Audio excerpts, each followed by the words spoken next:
Support WrestleTalk! Give us a subscribe. Hello and welcome to the WrestleTalk News. I'm Ollie Davis. Sworn enemies Vince Russo and Jim Cornette have reignited their storied rivalry in recent weeks, with Russo now challenging Cornette to a podcast debate over Skype. Jim has replied saying he has no interest in a debate, he wants fisticuffs. After calling Russo a miserable sack of snake feces and a sad, unemployed, mentally unstable goof, I bet you can't even get your dick hard because you can't provide for your family, Cornette issued the following challenge. If you give me a date, a time and an address, I will meet you there and I will bring $5,000 in cash. As long as the rules are no cops, no guns and no knives, and what happens, happens. And if you don't fucking take me up on that, you piece of shit, then shut your fucking dick liquor from now on. Come on, Jim, tell Vince what you really think. Debuting relatively quickly for a repackaged female wrestler in WWE, Lana only took just over a month to appear with her new gimmick, splitting with Rusev to become some kind of burlesque dancer. On her first SmackDown Live appearance this week, she was immediately granted a women's title match against Naomi at Money in the Bank. WWE have since confirmed this will be her debut match on the blue brand and she won't be wrestling on next week's Go Home show. The latest Wrestling Observer newsletter reveals where the idea for Lana's character actually came from. Despite many speculating, me included, that the gimmick was recycled from the failed Emelina character, which was dropped after WWE producers felt Emma couldn't pull off the act, Lana will effectively be positioned in Eva Marie's old role, an overly glamorous heel whose gimmick was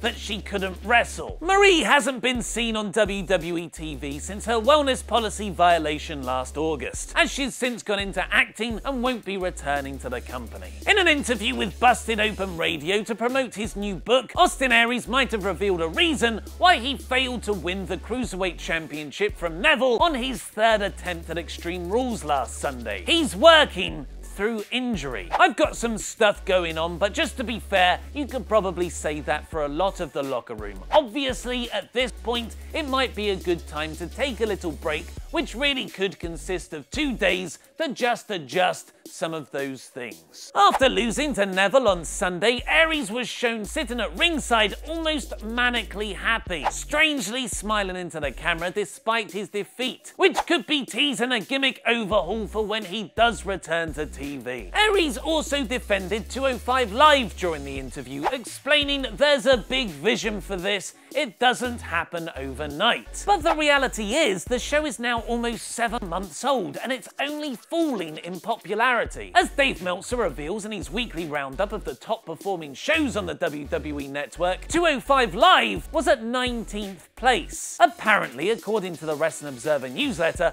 one backstage idea in WWE right now is to use more women from the main roster on 205 Live to try and boost interest in the show, which will presumably lead to more Alicia Fox mid-card titles. Set reminders on your generic smartphone device for this Sunday, because New Japan's Dominion show is most definitely going to be very, very good. The card is stacked with several rematches from January's Wrestle Kingdom 11 show, most notably the long-awaited second clash of Kazuchika Okada and Kenny Omega for the IWGP Heavyweight Championship. Their first encounter being rated by Dave Meltzer as the greatest match in wrestling history. Why did Chris Jericho leave WWE? And which top NXT star appears to be turning heel? Find out by clicking the videos to the left, press subscribe and support WrestleTalk on Patreon. I've been Ollie Davis and that was wrestling.